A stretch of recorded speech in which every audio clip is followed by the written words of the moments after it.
There it is. Okay. All right. So I do want to thank everybody for coming for sure. Super exciting that this is the first time that the two of us are doing this together like this. Thought it would just be fun to try to get some information out there and meet some new people. You know, with COVID and everything going on, it's hard to get out and about and do stuff. So I was going to do this in person, but ended up choosing online just so we could stay safe. And maybe this summer we'll do something else. So Alicia is reclaiming our spaces. She has started her own professional organizing business, so she's going to share some information with us. I'm a realtor with Berkshire Hathaway Home Services in Concord, and looking forward to possibly maybe working with you guys at some point if you're going to be selling or buying. But for now, just, some information for you to get started. The agenda is really basically we're just going to introduce ourselves. We're going to talk about some organization and decluttering tips, some things Alicia's learned along the way, and some ideas I have. And then talk about some things having to do with staging and curb appeal kind of issues. And people always ask, what should I do to my house before I sell it? So we'll talk a little bit about that. And then if you guys have questions, I'll have a time at the end. But like I said, if you have questions and you want to jump in and ask something, please just unmute or put yourself in the chat, and we'll go from there. So kind of already did this. Alicia, do you want to say anything else about yourself? Oh, no, I'm just excited to put some information out there and hopefully this goes well today. Yeah. So Alicia lives in Bow. Yes, so I do. Yep. I'm here in Bow. Yep. So Yep. all local folks here today. So that's good. All right. And then if people, I'm sure people know about Zoom now. We've been doing it for a while because of COVID, but your chat box should be in the bottom. If you click on it, you can type in some questions if you want to do that. Put your camera on or off if you want. Up to you. Okay. Like I said, any questions, just let me know. Okay. So we all have a lot of stuff. So Alicia, you ready? Tell us what to I do with guess all so. this stuff.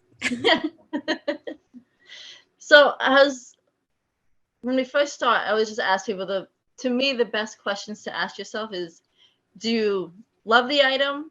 Do you need it? Or do you even use it? Those are the top three that I ask. So it kind of goes along with like, do you love this item? And then in the past, I like to ask them, have you used it in the past 6 to 12 months? Because that helps with the items that you're like, well, I have this fabric because maybe one day I may want to make a quilt.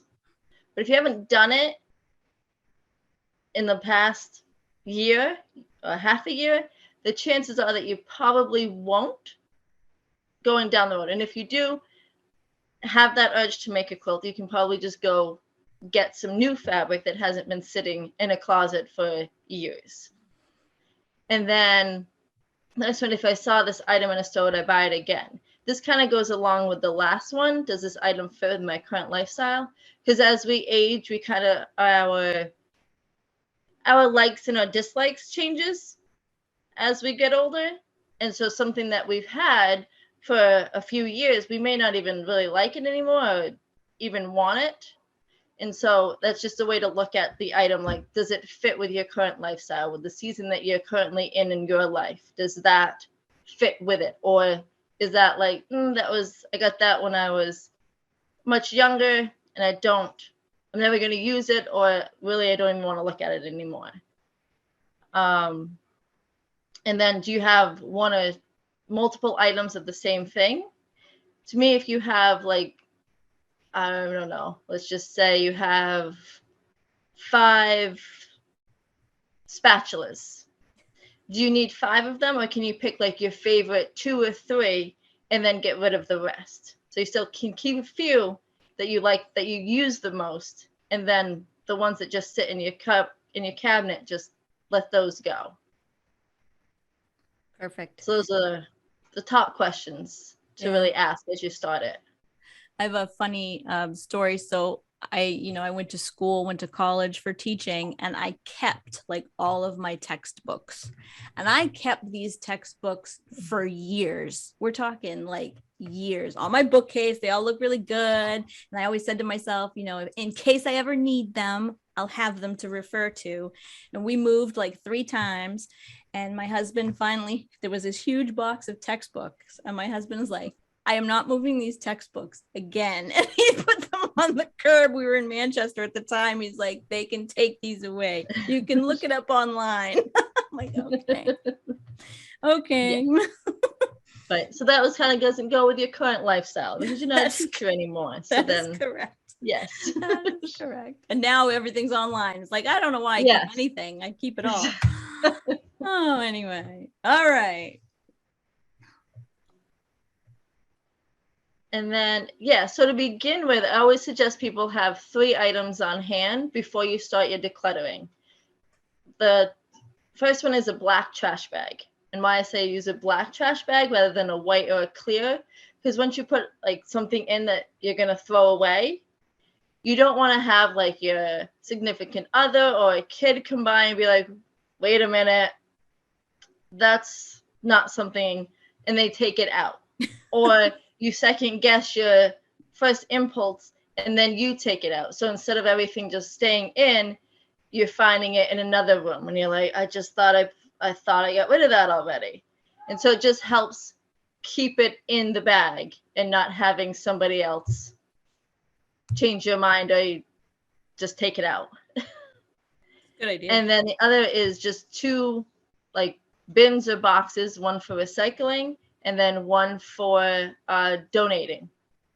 So if the item is in good condition, but you just don't use it or want it anymore, I suggest putting in the donation bin and donating it so somebody else can enjoy it.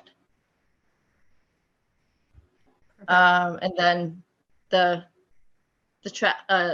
what is it? The recycling. So if it can be recycled, put it in that bin, and then that kind of just gives you your 3 sections. Right. So in one of the questions I get a lot, I'm working with a seller now. She's preparing her house to list. And, she did ask me, what's the best way to pack up my stuff? And it's kind of a personal preference, but she was going to have to put some stuff into storage for a little bit.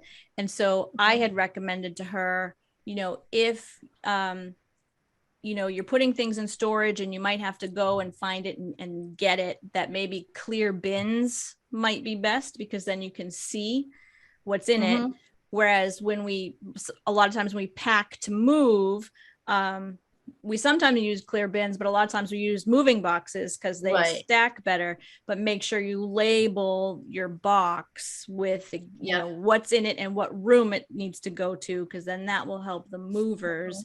But do you have any other things like that? Like what's good storage like systems, or is that basically it? Yeah, I've had actually my mother-in-law, she put what room it is, but then she also had another list on a piece of paper that she would put exactly what was, so she had like numbered the box. It'd be like kitchen 1, and then she like had a notebook that she kept and she put what was in box number 1, so if she needed it she could just look at a notebook rather than digging through all the kitchen boxes.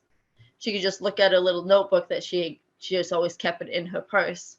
That's a great idea. And so that was a way that she did that. Or unless you want to write everything that's like on the box, write it just on the outside of it with like a Sharpie. Right. But yeah, packing it can get chaotic because by the end I've moved a few times and by the end you just kind of want to just throw it in a box. Right. But on the flip side, it takes much longer to unpack. So if you just take your time in going through when you are packing and to declutter as you pack. Right. Like you don't always have to declutter beforehand. You can do it as you're packing and just be like, ugh, I don't really want to move this item. Or if you've had things stored in boxes like in your basement for years, the chances that you need that stuff or you're going to need it in your new home is very small. So I mean, go through the box obviously, and then if it's not like a item that's like a keepsake, and you don't think you're going to use it, rather than just packing that box just to pack it, go through it, and you may just have an empty box by the end. Right. So back to the the donate or the sell, sort of personal preference and what you think. Like sometimes if you have like a really big yard sale, you can actually make some money off your things. Or now with Facebook Marketplace or Craigslist or things like that, if you have like sizable items, like I know my mom's gonna have to be moving soon. She has this big huge dining room table and chairs. It's really nice. I'm not thinking I'm gonna donate it. I'm thinking I'm probably gonna sell that, on a Craigslist or Facebook or something. Give her some extra money for that. So those kinds of decisions, what are the big ticket items that you could kind of sell and make some money off of, or like collectibles and things like that tend to sell pretty well, so you can sell those kinds of things.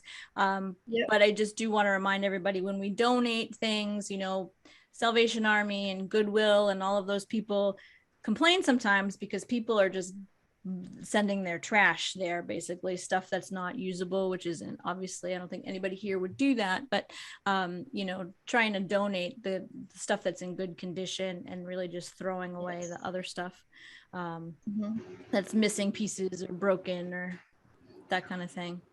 Alicia, you and I go ahead. Sorry, I just want to jump in. If you have stuff that you want to sell, I would just suggest like having a space in your home that if I'm going to sell it, it's going to go in that spot. So it's not, things aren't all over the place.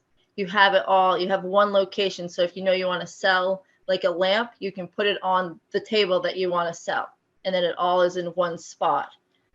And then you know where it is, and you're cleaning out as you go. Right. I have a large garage, so when we do a yard sale, all the stuff that's going to yard sale goes into the garage and then outside. Nice. Yeah. Okay. We were talking the other day about, okay, so what if somebody's not actually just moving? So we're not packing things away necessarily. We're just doing the decluttering. So you had a sort of a system of like how you go into a room and what do you do when you're in this room that is just like got stuff? Yep. So to make it a little less overwhelming, I like to have the person, you go in and you just scan the room and you just see, is there any like trash or stuff that you're just ready to throw away? That's either there's loose papers or there's a broken toy or a broken whatever it is, and you get rid of those things first. And then once that's done, then you can go through and just scan the room again.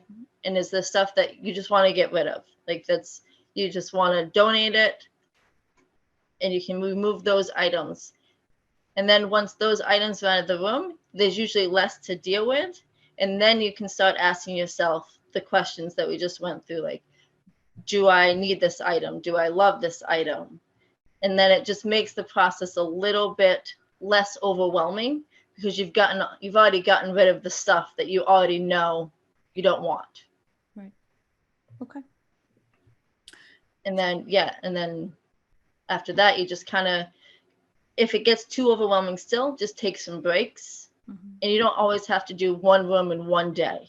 Like you see like the shows where they like declutter everything in a weekend. That's not totally realistic because it's a lot of work, and like mentally it can be exhausting. So you just want to take your time, and even if you do like 5 minutes a day, you're getting it done gradually. Right. If you start early enough, if you are going to move or you just want to clean out the basement for the summer, if you just start ahead of time, eventually by the time you're ready to move or enjoy that area, you'll have it decluttered out. Right. So one of the things you had talked about is sort of, if for people who are thinking of making a move, then sort of following sort of a little bit of a timeline of like how you go through your stuff and how you pack things up. So this was the 6 months before.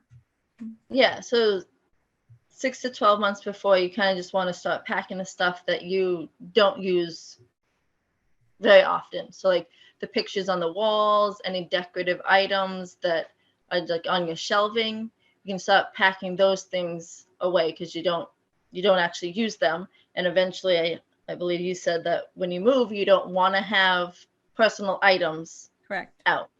Right. So they can pack those things within 6 months of moving. Mm-hmm. Right. And then stuff that you don't use. So if you're moving in the summer, you can pack like all your winter gear, all your winter stuff, like snow pants, all that stuff that you're not going to be using. Right. Or vice versa if you're in the winter. And Right. Yeah, absolutely. And all those, the garage items like tools and things that you only use mm-hmm. on the one season versus the other. So those would go first. Yeah. If Christmas is done and you've packed away all your Christmas stuff, then that's good. You leave them all packed up. Mm-hmm. That's done.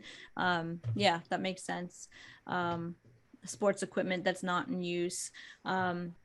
Yeah, I would say so. We're going to talk a little bit more about it later, but that whole depersonalization, that's part of staging your home for sale. What you don't want to have is your personal photos, your family photos up on the wall, those kinds of things, because you want the buyers to feel like they can just move into that space and it's theirs, that it's not someone else's. So you want to depersonalize, so all that stuff can go really early on in the process, for sure. Okay, 1 to 2 months before. Yeah, and this is the time you want to start packing up the stuff that you don't use like weekly. So like more tools or like kitchen appliances that like if you don't plan on baking anything, you can put your mixers, pack those up. Just anything that you don't use on a regular basis, Mm-hmm. or that you have extras of, for like the toiletries. If you've got extras of those, you can pack those up. And it's so just anything that you don't use, it'll just make it easier. Yep. So, and so I know, like, so the person that I'm working with now to list her house, um, she's got a lot of stuff and she's having to put some stuff in storage. So depending on what you have in your home, like if you have a basement, then you can stack some of your boxes and bins in a certain spot in the basement or the garage or an attic or something to put them all together. It's best, if you're going to be selling your house, not to have people come through and look at your house with all the boxes and everything everywhere. So trying to think ahead of that too, a couple months before you move, because you're always wanting to think about your photos. You're going to have your home staged or ready for professional photos to sell. So you don't want your boxes all in the photos. So thinking of a place ahead of time to put those. My person is having to buy a storage unit because they don't happen to have a basement. And she has a lot of stuff, so she's putting some stuff in storage. So that's something to do, and it's short term. You're not paying a lot for that because really it's not having to be there for very long. But all that stuff like your linens and things like that, you can pack a majority of all of that away and just keep out some, what you need. Because I know my linen closet is like full of bath towels, and there's like only 2 of us now. I'm like, I don't need 20 of them, but I still have 20 of them. I don't know. All right. And then 1 to 2 weeks before. Yeah, so this is just stuff that you want to pack up the stuff that you don't use weekly.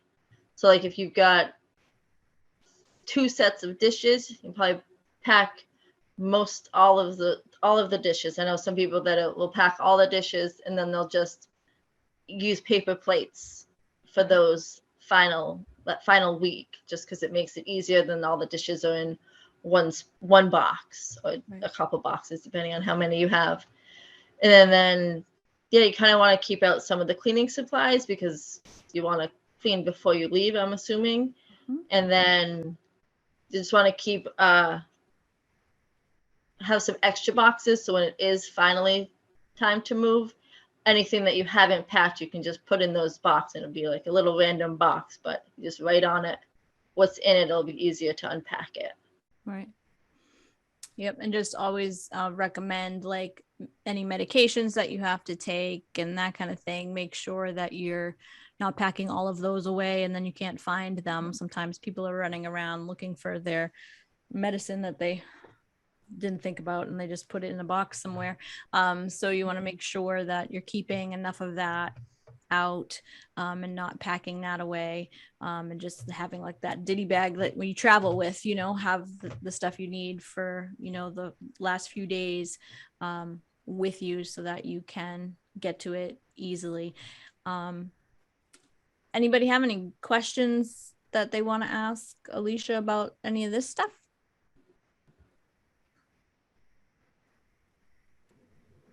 I'm good. Okay. Thanks. Nope. I think it's pretty clear. Okay. Thanks. Okay. What do we got next? Okay. So now we're going to talk a little bit about that staging piece, and I'm not going to read all of this. I can send this to you so you guys will have it. And I also have a one sheet tip guide thing that we have for you, so that I'll send that to you via email too. But people do often ask about staging a home. So you don't always have to professionally stage it.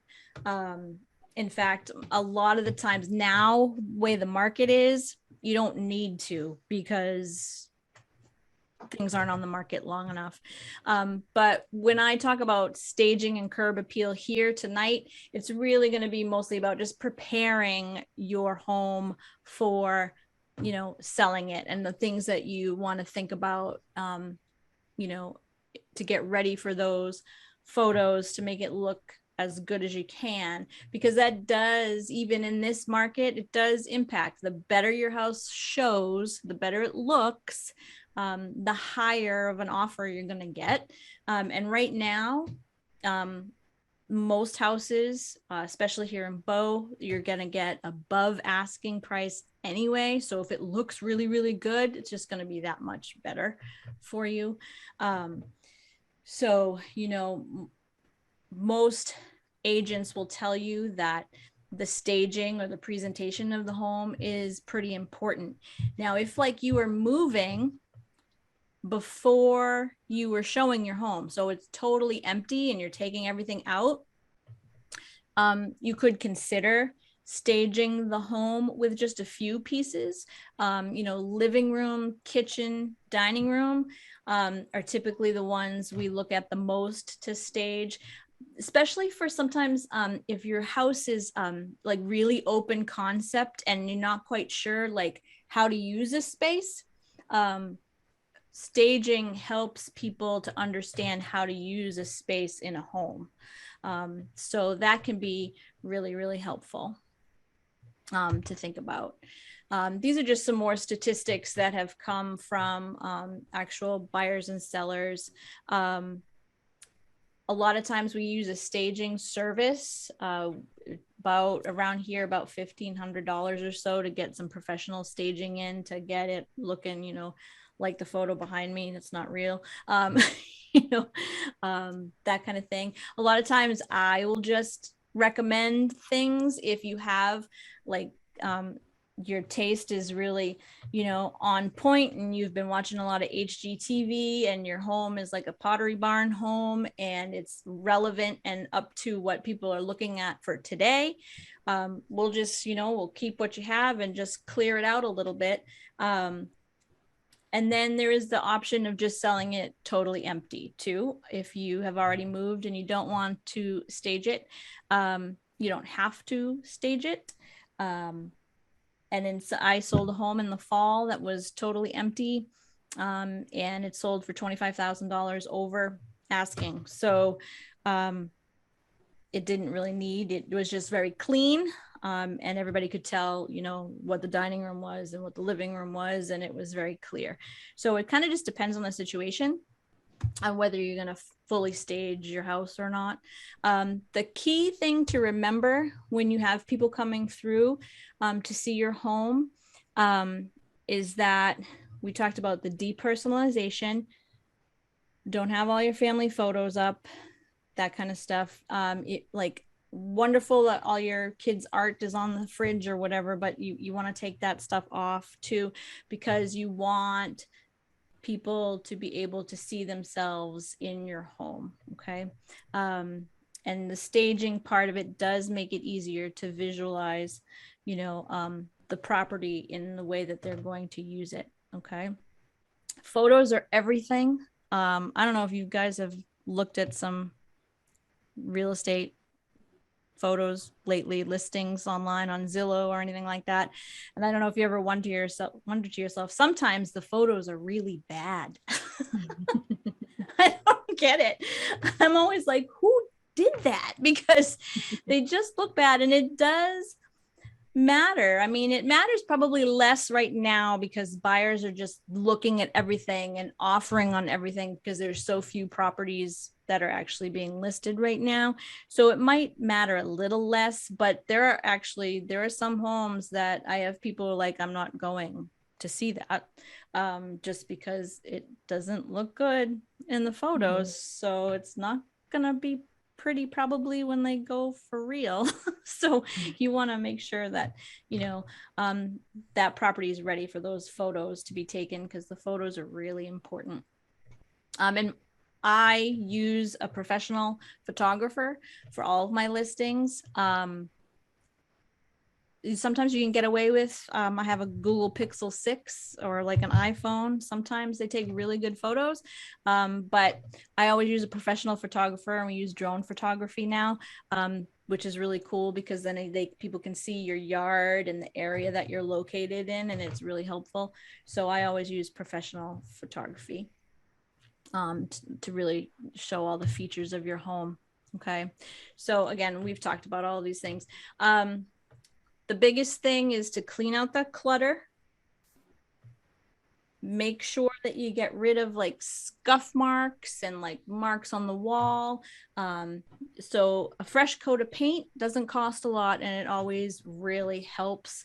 If there's something broken, like a light fixture or something noticeable that's broken outside, fascia board is off or something, things that are really noticeable like that, you do kind of, to get top dollar and the hugest return on your investment, you do want it to be looking as sharp and as clean as it can. The big question nowadays, people are asking, is it worth it? Do I redo my kitchen? Do I redo my bathroom? Say your house is, the house I moved into, Donna was a lot, probably, it was built, 30 years ago. So the people that were here before hadn't done anything to it. So it looked like the Golden Girls down in Florida. Remember that house? The brass and stuff, which is great and some people do like it, but more often than not now, that's just not the style that's in. And so people are always asking, do I update my house?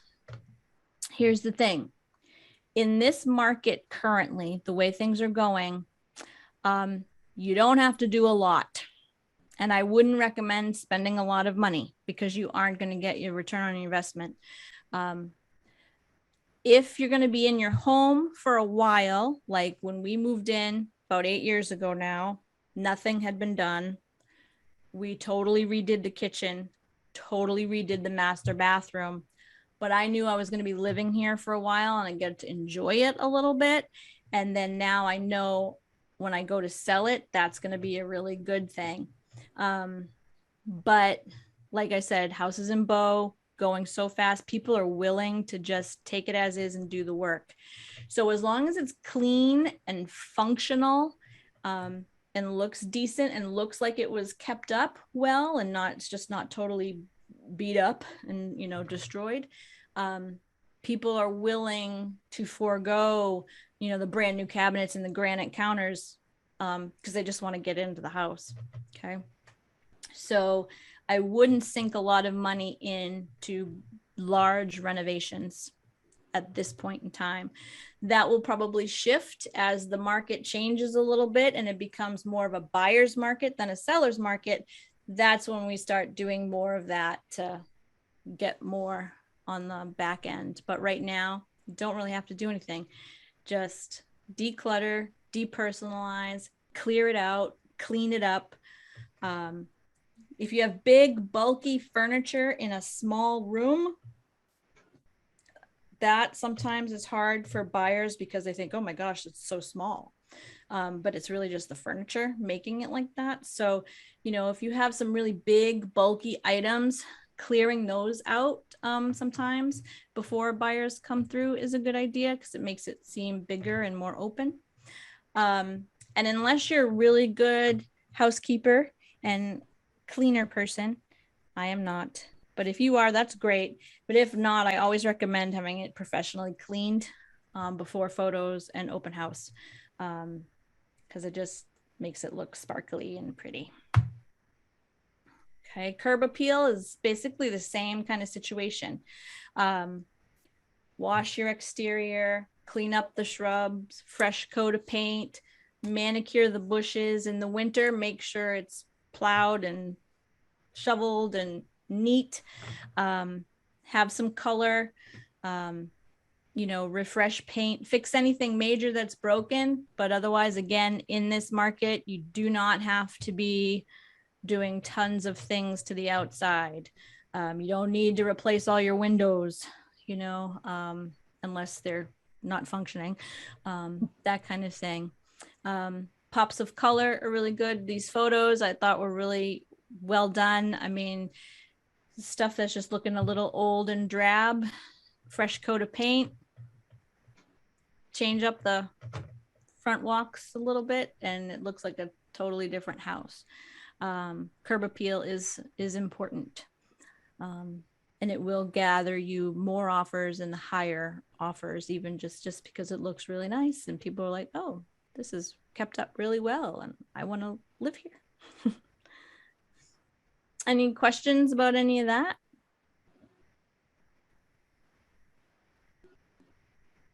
Oh, okay.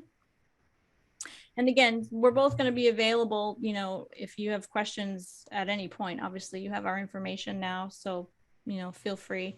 I'm not going to go through all these numbers with you too much. You can see them and you can take a look at them when I send this to you, but I just put these graphs in here just so you can see. So the single family residential home sales from 1998 to 2020, it's interesting if you look back to, when I bought my house here in Bow, 2013, median sales price was $220. The median sales price in New Hampshire right now is $395. Actually, in some places it's more than that. In Rockingham County, it's almost like $500,000 for a median home price. It's crazy. But good if you're a seller. Really good. So everything is, kind of going up. The median sale price is rising. Average days on market, is going down. It used to take, 80, 100 days to sell a house. Now we list it on a Thursday, have an open house on a Saturday and Sunday, have offers come in. We have to shut the offers off Monday at like 7:00 because you get so many offers, and then people look at them and then a decision is made by Tuesday and something's under contract. So it's crazy. It's nuts. So do you see it like continuing like this for like within the next year anyway? That's the question everybody asks. Yeah. So the expectation is that home values will continue to increase, probably not as sharply as it did this past year. They are expecting that will level off a little bit. The problem we're having now is that there are just no homes on the market. So the inventory is really, really low.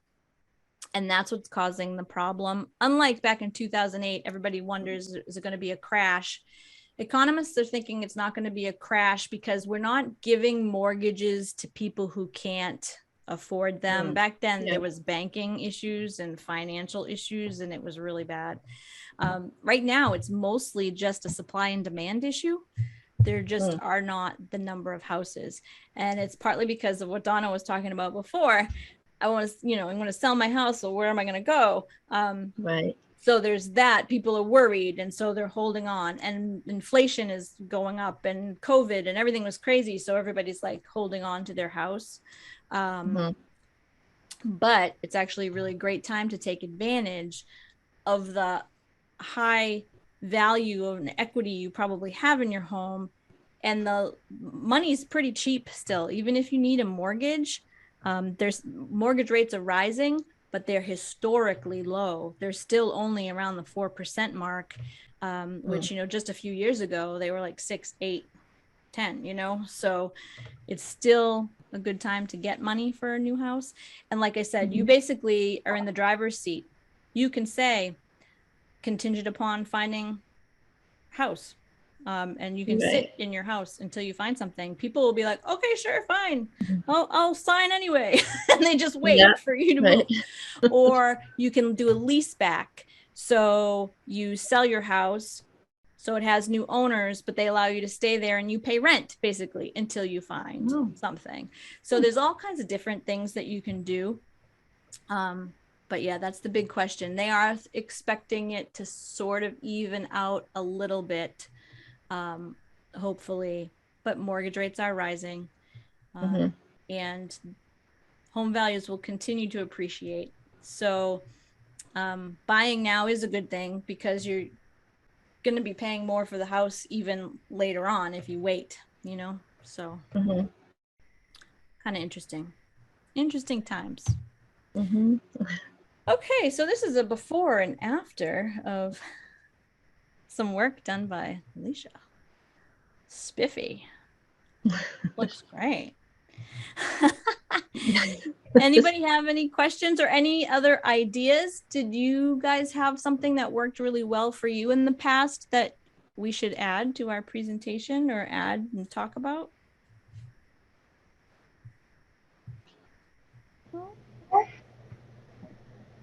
No, just really knowing where to donate things and not just throw things away because something can be used by somebody.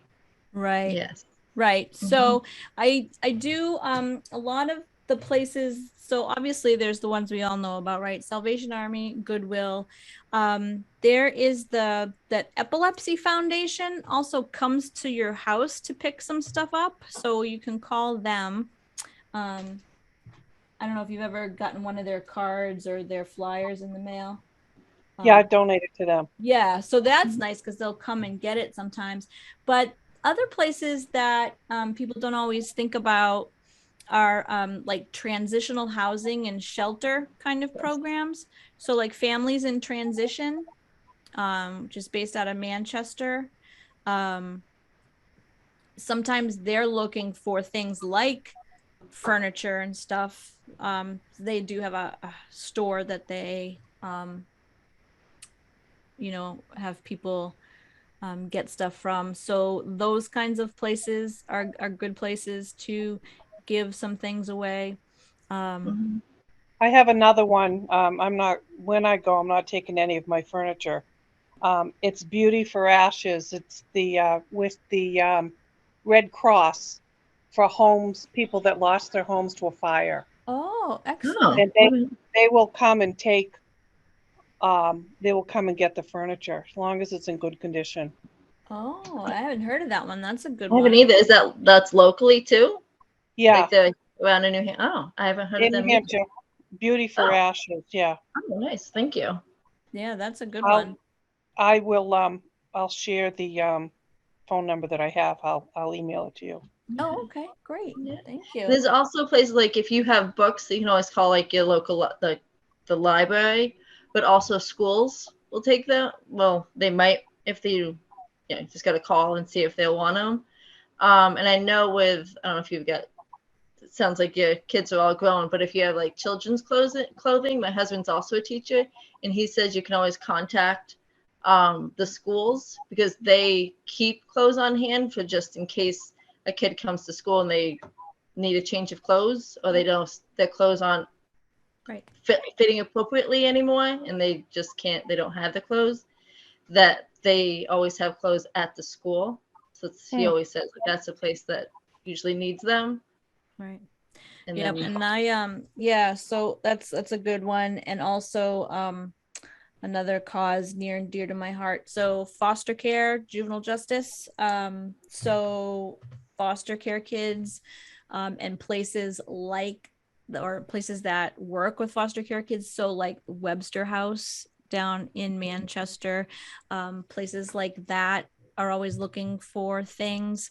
And there's a group now, Forgotten Children. Friends of Forgotten Children. Friends of Forgotten Children. That's right. Thank you. Yeah. So they collect some items and things. But a lot of times, like the shelter facilities like Webster House or Nashua Children's Home and things like that take furniture and stuff like that. And they want suitcases. I was going to say suitcases. Yes, that's right. Suitcases and backpacks, things like that. Yeah. Correct. I have that on my list too. Yeah, they yeah. Kids move around with a trash bag. Yeah, it's sad. I hated that. Yeah, that was one of the hardest things for me. Just it seems like a silly thing, but it's actually kind of a big deal. Yeah. But anyway, yeah. Okay.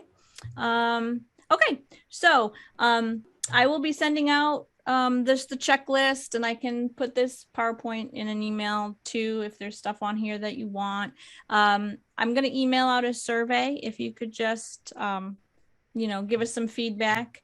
If there's anything we've forgotten or ways we can make it better, I would hope to do these in person to make it a little more fun and maybe play some games and things like that. But that's hard to do online. I was trying to think of something, but I wasn't coming up with anything. For a teacher, I didn't have any good ideas. Because your husband got rid of it all, right? Yeah, that's right. That's right. I threw it all away. So if you could just respond to the survey. And so since the two of you came, I'm going to put your name in a drawing. So one of you will be the winner of a session or whatever you guys come up with Alicia to help you do something in your home. Okay. So I forgot to bring up a little bucket or something to put my names in, but I will do like a little Facebook Live or something. I'll record myself picking a name and one of you guys will win. Okay. And Alicia will be in touch with you, whoever wins. That's great. Okay. Anything else that we wanted to add or questions? No, thank you for your time. Well, thank you guys for coming. If nothing else, at least, we got to hang out and do something besides watch TV. Yeah, I think this was useful. I'm excited to get started. Awesome. Well, good. All right. Well, hopefully, if you need help, obviously let either of us know and we'll be happy to help you. But thank you so much for coming. I really appreciate it. Thanks a lot to both of you. All right. Thank you. Bye, guys. Have a good night. Bye.